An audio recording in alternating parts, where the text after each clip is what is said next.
Welcome students. अब हम देखेंगे टाइप्स ऑफ शेड्यूलर। तो बेसिकली यहाँ पे शेड्यूलर जो होते हैं वो कुल 3 टाइप के होते हैं। एक होता है लॉन्ग टर्म शेड्यूलर, एक होता है मीडियम टर्म शेड्यूलर और एक होता है शॉर्ट टर्म शेड्यूलर। इन शेड्यूलर्स को समझने के लिए आपके सामने एक डायग्राम दिख रहा होगा। जिस डायग्राम को आप बिल्कुल अच्छे से देख लें, उसमें आप देखेंगे कि आपको एक बैच जॉब दिख रहा है जिससे बैच क्यू बन रहा है, और बैच क्यू के बाद वहां पे लॉन्ग टर्म शेड्यूलर का काम चालू होता है। लॉन्ग टर्म शेड्यूलर का काम ये होता है कि वो जितनी भी प्रोसेस होंगी सेकेंडरी स्टोरेज डिवाइस में, उनको सबको उठा के उनमें से जो जो उसको सेलेक्ट करनी है बैच क्यू में से, करने के बाद उनको रेडी क्यू में डालेगा। रेडी क्यू में डालने का मतलब ये होता है कि मेन मेमोरी में लोड कराना। अब मेन मेमोरी में लोड होने के बाद शॉर्ट टर्म शेड्यूलर का काम चालू होता है। शॉर्ट टर्म शेड्यूलर क्या करता है, मेन मेमोरी से जितने भी प्रोसेसर में किस किस को सीपीयू एलोकेट करना है, ये काम शॉर्ट टर्म शेड्यूलर का होता है। मतलब hard disk RAM long term scheduler, फिर रैम से CPU short term scheduler. Short term scheduler CPU देता है और सीपीयू देने के बाद सीपीयू उस पर काम करता है। अब इसमें दो बातें होती हैं। मान लीजिए सब कुछ सही रहा तो सीपीयू उस प्रोसेस को क्या कर देगा, कंप्लीट कर देगा और टर्मिनेट कर देगा, तो एग्जिट हो जाएगा। लेकिन अगर ऐसा नहीं हुआ और उस प्रोसेस को किसी आईओ की रिक्वेस्ट जनरेट हो गई या उसने कोई सिस्टम कॉल कर दिया, तो वो प्रोसेस को हमें सस्पेंड करना पड़ेगा। अब सस्पेंशन आपने अब अगर करा है तो सस्पेंड करने के बाद आपने एक को करा, दो को करा, तीन को करा, सस्पेंड तो कर दिया आपने, लेकिन मेन मेमोरी के अंदर तो उसने अभी जगह बनाए रखी है। तो वहीं पे हमारा रोल स्टार्ट होता है मीडियम टर्म शेड्यूलर का, जो कि क्या करता है कि जितनी भी आपकी शॉर्ट टर्म शेड्यूलर में प्रोसेस जो सीपीयू तक आई थी और सस्पेंड हुई थी, उनको वहां से भी हटाता है और उनको मेन मेमोरी से भी हटाता है और दोबारा लोड करने की कोशिश करता है जब उनका नंबर आएगा तब। क्योंकि अगर सस्पेंड जितनी भी रैम की साइज है वो सारी सस्पेंड वाली अगर जिंदा बैठी रही, तो जो नई प्रोसेस आने वाली है उनको जगह नहीं मिलेगी।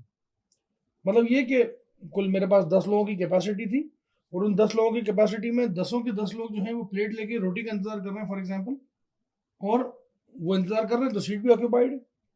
अब सीट ऑक्यूपाइड है तो जो बंदा है जिसको सिर्फ राइस लेना है और नहीं खाना और कुछ नहीं खाना, वो तो बेचारा बैठा रहेगा, क्योंकि वो 10 की 10 सीटें जो है वो क्या है, बनी हुई है वैसे की वैसी।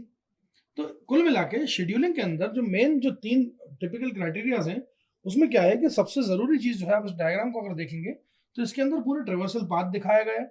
और ये डायग्राम जो है, और इसके बाद जो अगला टॉपिक आने वाला है उसके अंदर एक डायग्राम है, ये बेसिकली ऑपरेटिंग सिस्टम की जान है। जो ऑपरेटिंग सिस्टम के अंदर सीपीयू शेड्यूलिंग और सीपीयू कैसे काम करता है, ये उसका बिल्कुल मेन सार है। तो इस डायग्राम को आप बड़ा अच्छे से नोट करें और बड़ा अच्छे से इसको याद भी करें। यहाँ पे ये डायग्राम शो कर रहा है ट्रेवर्सल पाथ किसी भी जॉब का, प्रोग्राम का, उनके कंपोनेंट्स, उनके क्यू, और उसके साथ उनको रेक्टेंगल के अंदर शो कर रहा है। तो पूरे पूरे कंप्यूटर सिस्टम के अंदर जितने भी ये रेक्टेंगल दिखा रहा है कंप्यूटर सिस्टम के अंदर होते हैं। और ये इसमें क्या है कि सबकी अलग अलग प्लेसेस हैं शेड्यूलर की। अगर मैं एक बार फिर से इसको बताऊं तो आप देखें कि बैच जॉब जो है वो ज्वाइन करता है बैच क्यू को, और उसमें वेटिंग पोजीशन में आ जाती है सारी की सारी प्रोसेस। फिर लॉन्ग टर्म शेड्यूलर का वहां से काम चालू होता है कि वो अपने शेड्यूल के हिसाब से प्रोसेस को रिस्पॉन्ड करेगा काय में, बैच जॉब से लेकर के रेडी क्यू में पहुंचाने की जिम्मेदारी है। उसके बाद रेडी क्यू में एक बार वो प्रोसेसर ने मतलब पहुंचा दिया जैसी शॉर्ट लॉन्ग टर्म शेड्यूलर ने, तो वहां पे उनको फिर क्या है, एलोकेशन का इंतजार करेंगे। एलोकेशन का इंतजार हुआ, एलोकेट हुआ, एलोकेट शॉर्ट टर्म शेड्यूलर ने करा। करने के बाद यहाँ पे प्रोसेस परफॉर्म हुई, परफॉर्म होने के बाद सस्पेंड हुई अगर मान लीजिए किसी कारणवश। तो अगर आप सस्पेंशन करते हैं तो सस्पेंड करके उसको रेडी क्यू में पहुंचा रहे हैं।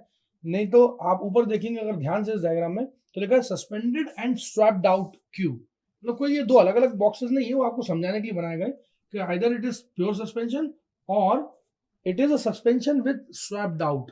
स्वैप्ड आउट क्यू का मतलब होता है कि आप इसको मेन मेमोरी से भी निकाल के बाहर रखें ताकि दूसरों के लिए स्पेस बने।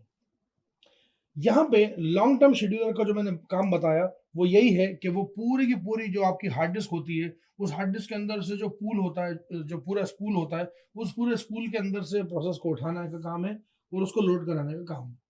Where in medium term scheduler का काम क्या है कि जो प्रोसेस ने आईओ की रिक्वेस्ट कर दी बीच में चलते चलते, या कोई सिस्टम कॉल इशू कर दिया, या फिर किसी और वजह से सस्पेंड हो गई, तो उसको दूसरे प्रोसेस के लिए रूम बनाने के लिए हम क्या करेंगे, हमारा मीडियम टर्म शेड्यूलर उनको हटाएगा वहां से कि भाई अभी तुम थोड़ी देर के लिए जाओ, जब तुम सस्पेंड हो ही गए तो थोड़ा हटो यहाँ से, दूसरों को रास्ता दो, दूसरों को जगह दो।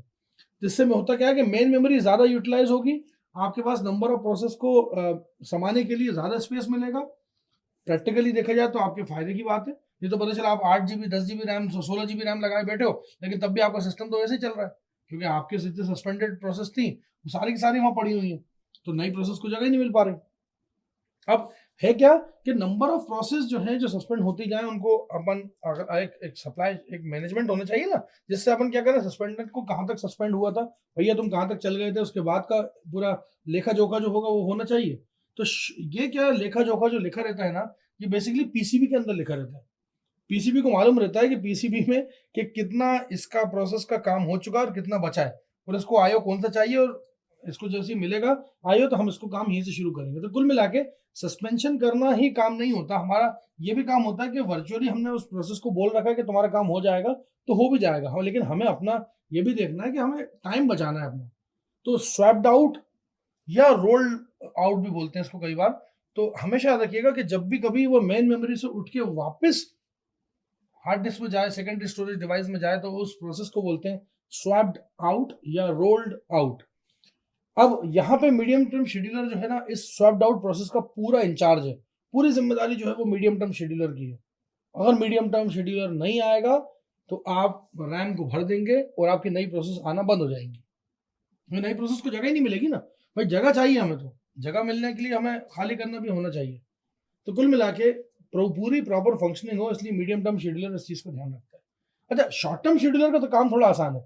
शॉर्ट टर्म शेड्यूलर क्या करता है कि उसको जॉब पूल दिखता है, रेडी क्यू में से किसी को भी देखता है, उठाता है और सीपीयू एलोकेट करा देता है, जिसके बाद जिसका नंबर होगा, जिसके बाद जिसका नंबर होगा, जिसके बाद जिसका नंबर होगा, उसको एलोकेट कराता जाता है, काम करता जाता है। अच्छा, इन सब चीजों के अंदर एक चीज हमारी रह गई, वो रही कॉन्टेक्ट स्विचिंग। बार बार मेरे मुंह से ये शब्द निकला है, contact switching. Contact switching basically एक ऐसा कॉन्सेप्ट है जिसमें क्या होता है कि सीपीयू को एक से अधिक प्रोसेस से बात करनी है, और वो जब एक प्रोसेस P1 से बात कर रहा है और उसके बाद उसने स्विच मारा P2 पे, तो जाहिर सी बात है P1 को किसी एक पर्टिकुलर पोजीशन पे छोड़ेगा। तो पीसीबी के पास इंफॉर्मेशन होती है कि यहाँ पे कौन सा P1 को कितने तक हो गया था और कितना बाकी रह गया है और कहाँ से छोड़ा है, क्योंकि वो स्विच मार के P2 से वापस P1 पे भी जब जाएगा तो नए सिरे से काम नहीं करेगा। अगर नए सिरे से काम करेगा तो वो बेचारा P1 P2 में रह जाएगा। इसलिए है क्या कि थोड़ा सा काम वो P1 का करेगा, फिर P2 पे आएगा, फिर P3 पे जाएगा, फिर P7 पे जाएगा, फिर वापस उसे लगेगा कि P1 पे आना चाहिए, तो P1 पे आएगा, तो P1 का काम वो वहीं से शुरू करेगा जहां से पीसीबी उसको बोलेगा। इसके अंदर पूरी पूरी सीपीयू रजिस्टर की value, process state, memory management information, ये सारी इन्फॉर्मेशन सेव रहती है। और जब भी कभी कोई कॉन्टेक्स्ट स्विचिंग अगर होती है तो कर्नल क्या करता है, सेव कर देता है आपकी ओल्ड प्रोसेस का जो भी डेटा होता है, उसको पीसीबी से लेके उसको लोड कर देता है कि भैया ये यहाँ से यहाँ तक हो गया। इसे कॉन्टेक्स्ट स्विचिंग का भी ओवरहेड टाइम कैलकुलेट किया जाता है, तो वो भी आपका कम हो जाएगा अगर आपको पुराना पता है कि आपने कहाँ तक कर लिया है। और ये स्पीड जो है स्विचिंग की भी, ये मशीन टू मशीन वैरी होती है। मतलब आप ये समझ लें कि जो टिपिकली जो कॉन्टेक्ट स्विचिंग की स्पीड है वो 1 से लेकर के 1000 माइक्रोसेकंड तक हो सकती है। तो मशीन टू मशीन आपकी ये चीज़ वैरी करेगी, ये मैं मानता हूँ, और ये काफ़ी इंपॉर्टेंट कॉन्सेप्ट है जिससे आप मल्टी प्रोग्रामिंग सिस्टम के अंदर अप्लाई करते हैं। और ये काफ़ी कुछ हाईली डिपेंडेंट होता है हार्डवेयर सपोर्ट पे भी। इसके लिए भी मतलब कई सारी डिवाइसेस आती हैं जो कि कॉन्टेक्ट स्विचिंग को फास्ट कर जाती हैं। और दूसरा यह कह लें कि आपकी जो आजकल जो सिस्टम आ रहे हैं, आजकल जो i7 या i9 प्रोसेसर के सिस्टम जो आ रहे हैं, जो हाई एंड सिस्टम आ रहे हैं 13 जनरेशन इंटेल, ये इनमें क्या है कॉन्टेक्स्ट स्विचिंग इतनी फास्ट होती है, या सर्वर्स पे आप देखेंगे तो इतनी फास्ट होती है क्योंकि नंबर ऑफ प्रोसेस वहाँ पे ज़्यादा होती है।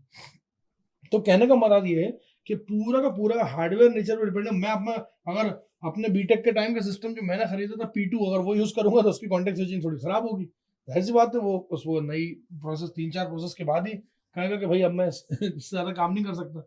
लेकिन आजकल जो हाई एंड लैपटॉप्स आ रहे हैं, पाम टॉप्स आ रहे हैं, डेस्कटॉप्स आ रहे हैं, उसमें बहुत ज़्यादा मतलब ये चीज़ बहुत तेज़ होती है। जो कोई कॉन्टेक्ट स्विचिंग का जो टाइम है बड़ा कम कर दिया उनने, उसके ओवरहेड को थोड़ा सा मतलब बढ़ा तो दिया, लेकिन टाइम बहुत कम है क्योंकि स्पीड बड़ी फास्ट है। और पीसीबी भी पहले जैसे नहीं रहे, पीसीबी भी अब बहुत एडवांस हो गए हैं।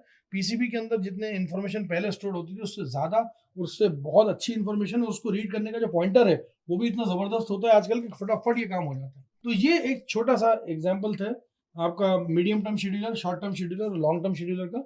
अब आगे देखते रहे अगले वीडियोस को जिसके अंदर हम पढ़ाएंगे process state diagram. Thank you so much.